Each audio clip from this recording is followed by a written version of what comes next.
Goeiedag en welkom by nog 'n episode van die Olielamp se Potgooi. Saam met my in die ateljee is Tannie Saskia Meyer. Baie welkom.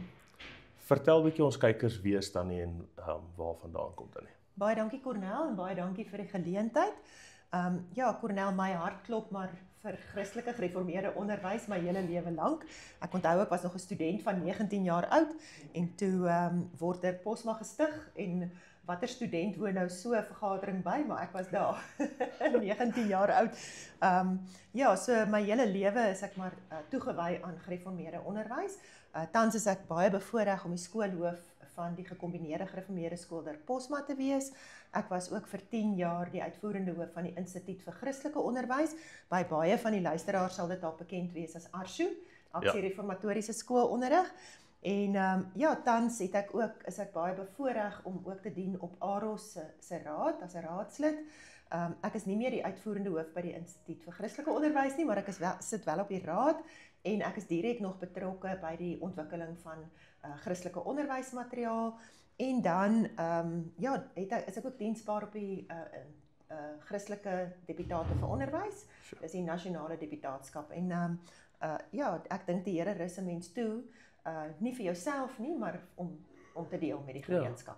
Ja. Sjoe, nee, so dan net omtrent 'n vinger so in al die gereformeerde onderwyspaai, so van gereformeerde om die studente op te lei na die skole en selfs by 'n skool self ook. So ek dink dis presies die regte persoon met wie hierdie onderhoud gevoer word. Dis alles net genade, Cornel. Mens sien hoe die Here mens lei en toerus om hierdie taak te kan uitvoer. So vir ons luisteraars, hierdie episode handel oor die gereformeerde onderwys en alles wat daarmee gepaard gaan. Wat sou Tannie beskou as die verskil tussen Christelike en 'n neutrale onderwys? Cornel, dis regtig 'n baie belangrike vraag, want ek dink dit is iets waarmee ouers ook baie keer worstel. En dan, veral as dit oor skoolkeuses gaan, en hulle sal baie gou sê, maar die skool is nog Christelik, miskien 'n openbare skool, want hulle open in die oggend en hulle sluit af in die middag met gebed. Ons praat dan altyd van so 'n toebroodjie skool.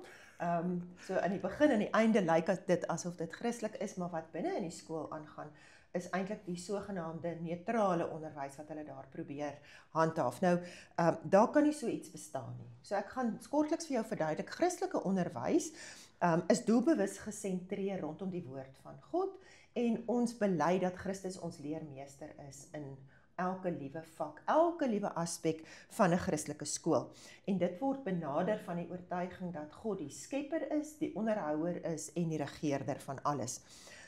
Dan in 'n Christelike skool vind daar voortdurend Bybelse integrasie plaas. So dis baie belangrik om so daarna te kyk. Dit is nie 'n sousie wat ons oorgooi nie. Ons druk nie 'n teksvers hier en daar in en probeer kinders rondom dit te vorm nie. Dit is 'n integrasie sodat die kinders op die ou eind die werklikheid kan sien as wat is die waarheid binne in die werklikheid. En dan wil ek sê waarheid met 'n hoofletter. Wat is ons enigste waarheid? En dit word dan in 'n Christelike skool gedoen deur te fokus in die kurrikulum om vir die kinders te leer wie is God. Ons praat altyd van die godsaanskouing, so hulle moet die eienskappe van God leer ken ook in die vakke. En dan sê ons ook hulle moet leer wie hulle as mens is en dan is dit belangrik dat hulle ook weet hulle is geskape deur die mens, daar was die sondeval, die herstel in Christus. So daardie aspekte is belangrik en dan leer ons hulle ook op 'n geïntegreerde wyse hoe om na die skepping te kyk. So dit is so bietjie in kort wat ek sou sê die kenmerke daarvan is. Neutrale onderwys beweer dikwels dat hulle onpartydig of objektief kan wees, maar in werklikheid weerspieël dit eintlik 'n sekulêre lewensbeskouing. Nou daar is nie regtig neutrale grond nie. Jy dien of Christus of jy dien nie Christus nie. Jy bely of Christus is die hoof van alles, van elke liewe ding in die klaskamer, buite die klaskamer, as ons in 'n skoolomgewing praat, of hy's nie die koning op elke gebied nie.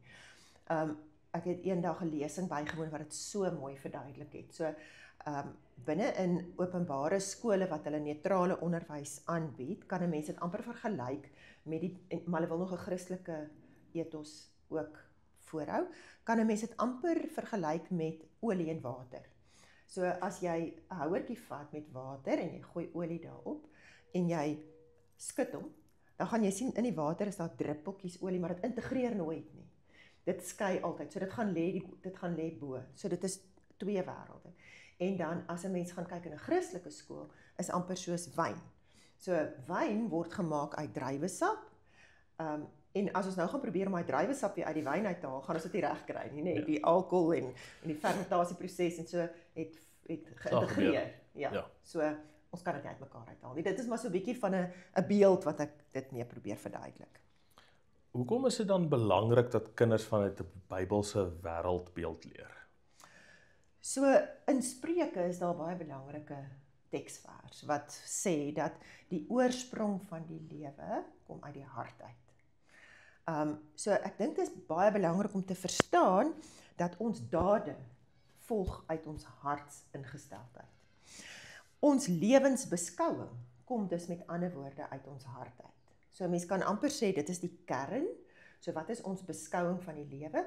As ek byvoorbeeld sê ek beskou God as die skepper van alles, dan is dit wat binne in my hart is. Dit vloei dan uit in my geloof. Ek glo dat God die skepper van alles is. Dit vloei uit in my dade. So ek respekteer alles wat God geskep het.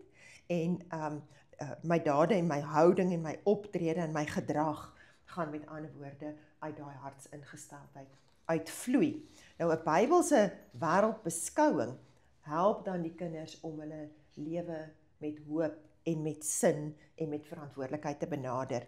So die bril waardeur ons na die werklikheid kyk. Wat is daardie bril wat ons opsit? Kyk ons na die bril soos God dit bedoel het? Of kyk ons deur die bril soos die wêreld dit vir ons wil voorhou? So dis regtig baie belangrik dat ons vir kinders leer deur watter bril hulle die lewe moet beskou.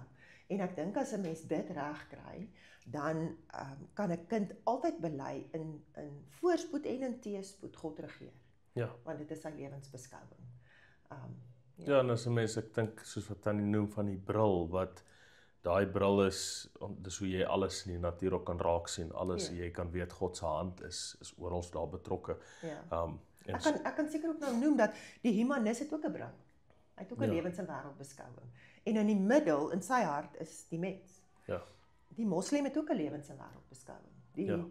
Die boeddhis het ook 'n lewens- en wêreldbeskouing. So ons wil graag die kinders se lewens- en wêreldbeskouing hier vorm vanuit die woord uit. En dat die woord van die Here hulle bril is, waardeur hulle kyk. Ja. En dan so by, soos dan net nou 'n bietjie so vinnig genoem van die wetenskap of in die vakke en so, en hoe pas geloofsvorming in by vakke soos wetenskap, geskiedenis of kuns?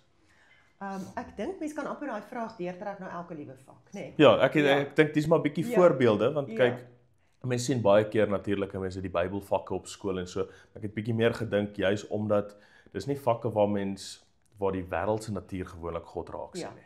Ja. Dis daarom het ek juis hierdie 3 beklemtoon, maar dit is op die ou uit al die vakke. Ja. So ek dink weer eens is dit die bril wat ons opsit om na hierdie vakinhoud te kyk. En dan dink ek is daar so mooi teksvers, Psalm 36 vers 9 wat sê in u lig sien ons die lig. Ja. En ek dink dit is nogal Aros se lese ook. So ons probeer vir die studente ook daar te leer in u lig sien ons die lig. Die Bybel gee dan met ander woorde vir ons die basis waarop alle kennis is. Ware kennis kan net in Christus gevind word. En dit moet ons integreer in elke vak. Nou, as ek kortliks kan verduidelik, in wetenskap moet ons vir die kind aandui en wys dat die orde en die wysheid van God daar sigbaar word. So die kind moet gelei word tot verwondering, en dit doen jy nie deur 'n teksvers net hier te plak of 'n teksvers daar te plak nie. Dit is 'n geïntegreerde proses. En dan moet hulle ook hier leer, baie belangrik, hy is die skepper, hy is die onderhouer en hy is die regeerder van alles in die wat ons mag ken van God in die wetenskap, in die natuurwetenskappe, nee. So ek dink dit is baie belangrik. In die algemene kurrikulum wil hulle daardie ook skei, en hulle sal byvoorbeeld ook die evolusie as 'n feit voorhou. Ek het juis nou hierdie week het ons by die deputate weer hieroor gepraat, dat mense sê hulle is 'n Christelike skool, en dan as jy hulle leermateriaal oopmaak, dan sê dit nie miljoene jare en die mens uit dit en dat ontstaan. So nou skei ons weer die goed. Nou kyk ons nie uit die bril van God is die skepper nie. Dis vreeslik belangrik dat 'n mens hierdie basis of hierdie fundament van baie jongs af vir die kinders leer, want die eerste ding wat hulle op universiteit leer as hulle in 'n natuurwetenskap rigting ingaan, is die evolusie. Ja. En 'n mens moet met ander woorde daai basis baie mooi vasmaak. En dan in geskiedenis dink ek is baie belangrik dat die kinders sien dat God alle gebeure op hierdie wêreld in sy hand hou. Ons praat altyd van die verbondsgeskiedenis of die heilshistoriese geskiedenis en die kerk se geskiedenis en die wêreld se geskiedenis. Ja. Maar die wêreld se geskiedenis is nie geskei van die openbaringsgeskiedenis wat ons in die Bybel het nie. Ja. God hou alles in sy hand. Ja. En hy laat sy raadsplan dat hy uitvoer, nee, of hy voer dit uit. En ons moet ook vir die kinders dit aandui en hulle plek en hulle taak binne in hierdie wêreld waar die Here hulle geplaas het. En dan dink ek het jy nog gevra oor kuns. Ja, ek het 3 genoem wat 'n mens, ek dink kom ons noem dit soos die neutrale skole sien nie altyd in kuns en daai 3 vakke iets raak nie, waar ander vakke kan 'n mens dit duideliker sien, maar dis hoekom ek hom maar genoem het, kuns. Ja, weet jy, kuns is so omstrede vak en kuns is nie net die beeldende kuns nie. Kinders wat gedigte skryf of verhale skryf of musiek doen of drama doen, het ook alles te doen met kuns. Ja. En dit is so dat die wêreld vir hulle baie dinge opdis wat onder die vaandel van kuns kan deurgaan, so die sogenaamde kunstenaarsvryheid. Maar ek dink dit is tog belangrik dat die Here ons as mense ook geskep het as kreatiewe wesens, wat ook iets van die beeld van God mag uitstraal, maar met 'n beperking. Ja. En daai beperking is, alles wat jy doen moet tot eer van God wees en tot heil van jou naaste. Ons sien dit byvoorbeeld baie sterk in die voorgeskrewe werke graad 10 tot 12, dat die wêreld vir ons wil sê, vloek en laster en eksplisiete seksuele gedrag ensovoorts, gaan alles deur onder die vaandel van sogenaamde kuns en ons moet dit vir die kinders leer. Dit is problematies. So ons probeer ook maar vir die kinders hier, ons is maar onderwerp aan, veral graad 10 tot 12 aan die wette van die land, so die kinders moet sekere eksamens aflê. Ja. So ons doen hier regtig baie begeleide konfrontasie. Ja. En leer hulle apologeties dink. Ja, want toe Tannie ook genoem het, die kuns soos gedigte en so het ons ook 'n hele boek van psalms wat ook gedigte is. Dis ook pragtige kunswerke wat geïnspireer is deur God. Ja. Watter struikelblokke beleef Christelike skole vandag? Cornel, baie struikelblokke, maar ek dink dis nie anders as 100 jaar terug of 200 jaar terug nie. So, as 'n mens in die Bybel ook lees, dan sal jy sien ouers het maar voortdurende druk ervaar vanaf die omgewing en die wêreld waarin hulle leef. So vandag dink ek die eerste druk wat ons in 'n onafhanklike skool ervaar is maar die wetlike aspekte. Ek dink die ding wat nou op die baie relevant is die Bella wetgewing, nê, en wat se invloed het dit op Christelike skole? Gelukkig kan ek daarom nou hier sê ons is nogal gespaar daardeur. Ja. So hulle kyk baie na die finansies, so as die ding deurgevoer word, dan gaan ons op die ou einde 4 keer 'n jaar met ons geauditeerde verslae lewer in plaas van 1 keer per jaar. Dit is nogal 'n administratiewe en 'n finansiële las.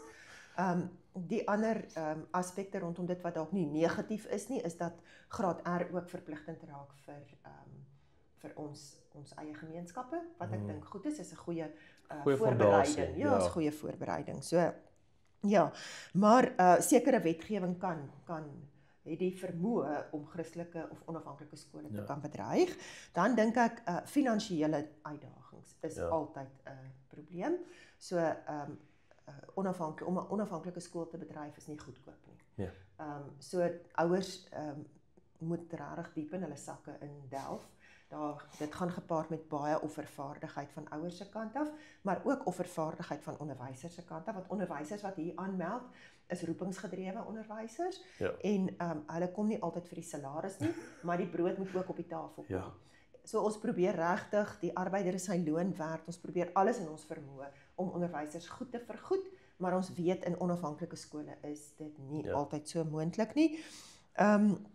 Dan is daar baie kulturele invloede, so dit gaan ook nie ons skole verby nie. Die postmodernisme, relativisme, ons sien dit byvoorbeeld ook in hoe ouers hulle kinders deesdae opvoed. Ons het regtig baie, ons sien dit skep vir ons baie dissipline uitdagings. en dit kan ook 'n bedreiging wees. En dan is daar ook, ek dink dit is waar deur al die eeue ook gebrek aan ouer betrokkenheid. Ons sal regtig ouers meer betrokke wou gehad het, maar ek het terselfdertyd ook empatie, want ons leef in 'n ekonomiese omgewing wat moeilik is. Hier is by ons ouers wat selfs 2 werke het, net om die pot aan die kook te hou. Of om te sorg dat hulle kinders in hierdie skool kan wees. So dis al klaar 'n baie groot betrokkenheid van 'n ouer, nê. Ja, en ek sien dit ook, want kyk, dis dat natuurlik dan is by Der Posma, ek was self op Johanneskolfyn, en 'n mens sien dit is eintlik 'n gemeenskapskool. Daai kerkgemeenskap wat saam staan om te sê ons wil hierso Christelike onderwys gee aan ons kinders. En daarom is dit mense wat so saam staan. En ja, die skoolfonds is duurder. Ja, mense help betaal al het hulle nie eens kinders op skool nie, maar tog ek dink dit beklemtoon daai belangrikheid wat dit is om Christelike onderwys te hê. Ja. Daar's baie uitdagings, maar ek dink as mense om 'n tafel gaan sit, is daar nogal baie oplossings vir die uitdagings. Daar's nogal baie geleenthede en ek dink dit is belangrik. Ek het ook gesien met Johanneskolfyn, soos wat as die staat befondsing sny of ietsie, dan as jy jou oë uitvee, dan skenk hierdie oom dit en hierdie tannie dit en almal maak werk, en as jy weer kyk, het jy nie 'n negatiewe finansiële jaar nie, maar positief. En ek dink dit is wonderlik hoe ons so geseën word met gemeentes wat dit sterk ondersteun. Ja, ek moet hier ook sê, en ek sê dit nou regtig uit jare se betrokkenheid by Der Posma, die Here voorsien altyd genoeg dat sy taak hier uitgevoer kan word. En al lyk dit vir ons as mense dat ons volgende maand gaan raap en skraap om salarisse te betaal, tog kan dit gebeur. Ons, solank jy getrou bly aan jou roeping, voorsien die Here dat hierdie werk kan voortgaan. Ons is net nietige instrumente in sy hand. Dit is so. Hoe speel ouers 'n rol in die geloofsvorming by die huis, selfs al gaan die kinders nie na Christelike skole toe nie? So ek dink 'n mens moet dalk net hierso, ek wil jou vraag so klein bietjie verander. Nee, so wat mens kan sê, hoe speel gereformeerde of Christelike ouers? Nee, so want 'n gereformeerde of 'n Christelike ouer, vir hom is dit belangrik dat sy kind gevorm word na die opdrag wat hy ontvang vanuit die woord van die Here. So ouers is die primêre opvoeders, nie die skool nie. Selfs ook nie die kerk nie. Ja, nee, dit is so. Die ouers lê die belofte af, die doopbelofte af. Hulle beloof voor die Here, hulle sal hierdie kinders onderrig en laat onderrig. En dan is die kerk en die huisgesin, dis daardie goue driehoek waarvan ons altyd praat, in die skool moet dan saamwerk om te help om hierdie kind ook op te voed. So die ouers ontvang hierdie kinders van God af. Dis nie die ouers se kinders nie, maar daar's 'n baie groot opdrag wat daarmee saamgaan. Ek dink Psalm 139 praat ook baie mooi hoe die Here hierdie kind vir die ouers gee, en ouers is verantwoordelik vir hierdie opvoeding. En dan is dit belangrik dat ouers by die huis heel eerstens baie moeite moet doen om hierdie kinders te onderrig vanuit die woord uit. En Deuteronomium 6, die bekende teksvers wat sê, as jy gaan sit, as jy gaan staan, as jy gaan lê, as jy gaan loop, met ander woorde altyd, en ek wil amper sê, dis jou leefstyl. Jou leefstyl moet by die huis moet wees dat jy kinders se harte vorm om gehoorsaam te wees aan die woord van God. En dit gaan, hoe doen ons dit prakties?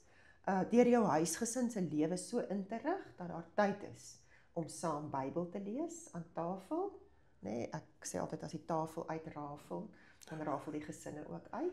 So maak baie moeite om aan tafel met jou gesin te sit, om Bybel te lees. Daar kom die spontane gesprekke ook na vore wat deur die dag gebeur het.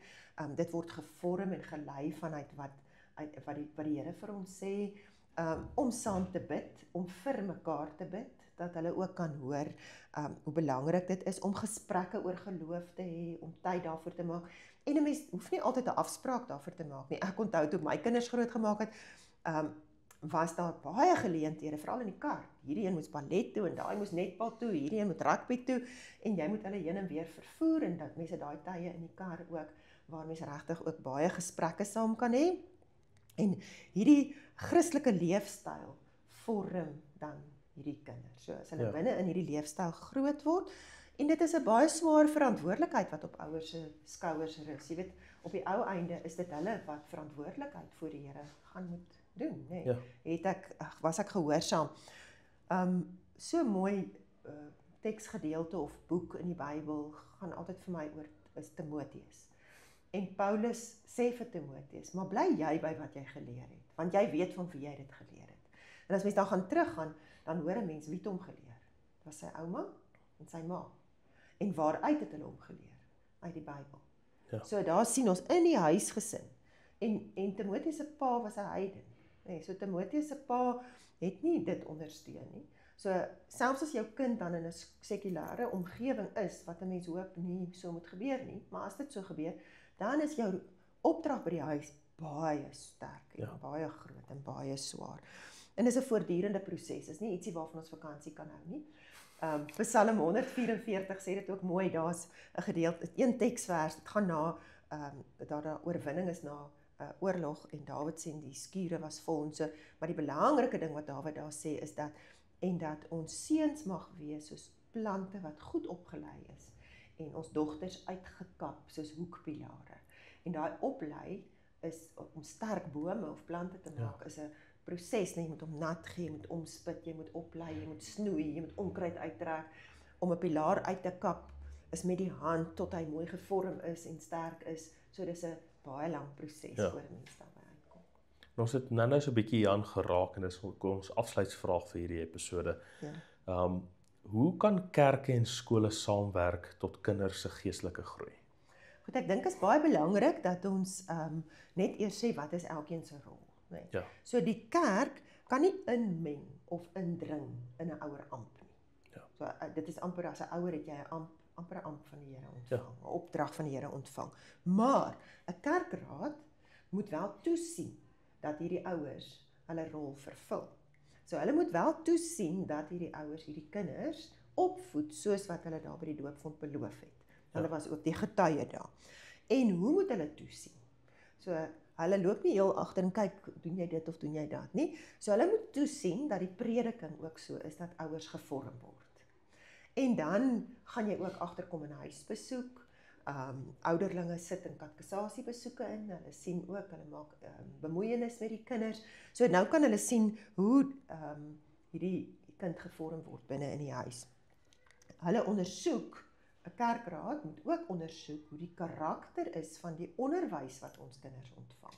So dit is baie belangrik, ek dink die kerkorde praat iewers van dat die kerkraad moet toesien dat daar Christelike onderwys kan plaasvind en hulle moet kinders ook onderrig, ook help en bewus wees daarvan dat as daar 'n heersende dwaalleer is, as ek byvoorbeeld praat wat gebeur in ons skole rondom die woke beweging, nee, of die gender kwessie. So kerkrade moet ook bewus wees daarvan dat dit heers en as daar van hulle kinders is in sekulêre skole, moet jy proaktief optree. Dit was nou 'n groot kwessie by ons CEO-deputate vergadering. So hoe rus ons ouers toe om waaksaam te wees? So daar is baie belangrik. En wat kan kerke nog doen? Ek dink voorbinding is ongelooflik belangrik. So ons is baie bevoorreg om 'n gereformeerde skool hier te hê. Ja. Maar daar sit duisende gereformeerde onderwysers in sekulêre skole wat baie swaar kry. Ja. En ons moet vir hulle bid dat hulle onbeskaamd ook die woord van die Here kan bly verkondig, daar waar die Here hulle roep. Ons moet bid vir skole en dan is dit 'n baie belangrike rol dat die kerk ook die katekisasie onderrig, dat dit ook aansluit by dit wat hier by die skool geleer word. En dan kom ons by daai belangrike ding van die kerk en die skool en die gesin met een mond uitpraat. Dit kan nie 3 verskillende goed wees nie, dan maak ons die kinders baie deurmekaar. En dan dink ek is ook belangrik, ons probeer hier by die skool dit regtig baie te doen, dat ek weet, elke liewe kind in hierdie skool is 'n skapie in 'n kudde. Ja. So, en daardie kudde het 'n dominee. Ja. So as ek sien, hier is 'n skapie wat bepaalde uitdagings het wat ons nie by die skool kan aanspreek nie, sê maar maatskaplike of sosiale uitdagings of so, of dit gaan swaar in die gesin, dan skroom ek nie om die predikant te skakel nie. Ja. En te sê, ek dink, daar moet 'n bietjie bemoeienis gedoen word met hierdie gesin op 'n pastorale vlak. So op daardie manier werk ons ook saam. En ek dink dan maak ons mekaar se hande sterk. Dit is glad nie 'n kwessie van dat ons gesinne bespreek nie. Ek dink net ons sien partykeer in die klaskamer 'n ding wat uitkom, wat ons nie kan hanteer nie. En dan dink ek is dit wonderlik om te weet daar is 'n predikant wat kan intree en wat 'n bietjie daar kan help. Ja. En dan saam help 'n mens dan weer om vir daardie gesin 'n bietjie sterk te wees. En wanneer die kerk en die gesin en die skool so mooi kan saamwerk en so kan integreer, is dit op die ou einde versterk dit hierdie kind se identiteit in Christus. Ja. En dan, Cornel, net om saam te vat, dink ek, die groot doel van Christelike onderwys word so mooi saamgevat weer in Timoteus 3, waar Paulus ook sê dat die hele skrif is deur God ingegee. En ons leer die kinders, ons help hulle om te weer lê, te reg te wys, te onderrig, te begelei, en hulle op die ou einde toe te rus vir elke goeie werk, volkome toe te rus. En ons verstaan nie altyd daai volkome nie, want dit klink of dit volmaak is. Dis nie volmaak hier op aarde nie, maar die Here sê ons moet hierdie kinders, ons moet werk daarvan maak om hulle toe te rus, dat hulle hulle opdragte, hulle roeping kan uitvoer. Ja, dan het nou ook so mooi genoem van die kerkrade wat Christelike onderwys daarmee help. Ek het so 2 episodes terug met Dominee Erik van Alten gepraat oor die bietjie geskiedenis van ons kerk, Vrygeformeerde Kerk Suid-Afrika. En toe noem hy ook soos daar die onderwys begin met, hulle het op Saterdag die kinders Christelike onderwys gegee. Ek was nog op so Saterdag skool, dit was nie lekker so, nie. Nee, Saterdag wil 'n mens as kind gaan speel en so. Maar dit was nie netbal, dit was die offers wat ons gebring het. Ons nie netbal gespeel nie. Jy het Saterdag skool toe gegaan. Die ouers het baie erns daarmee gemaak. Ja. En die ander wat Tannie ook genoem het, is ook soos hoe kinders baie keer hoe praat 'n mens met kinders veral as met die woke beweging of die LGBTQ beweging, die alfabet beweging. Ek het ook so 'n maand terug vorige episode is met professor Henk Stoker ook oor bietjie die transgender en so beweging, en vir ons luisteraars as julle dit wil gaan luister, dit behoort episode 15 te wees. So skakel in. As ek reg is, dan gaan hy nou ook binnekort hier met die jeug by Kandelaar daaroor gesels. Dis korrek. Ja, ons wil dit ook nogal. Dis dieselfde enetjie. Ja, ons moedig dit aan en dan kan daar ook 'n bietjie gesprek wees. Ja. Dit is belangrik, né? Hierdie is ook toerusting vir ons. Dit is. Aan ons luisteraars, hierdie episode het tot 'n einde gekom. Tannie Saskia, baie dankie vir Tannie se tyd. En dan groet ons julle totsiens. Baie dankie, dit was 'n voorreg. Totsiens.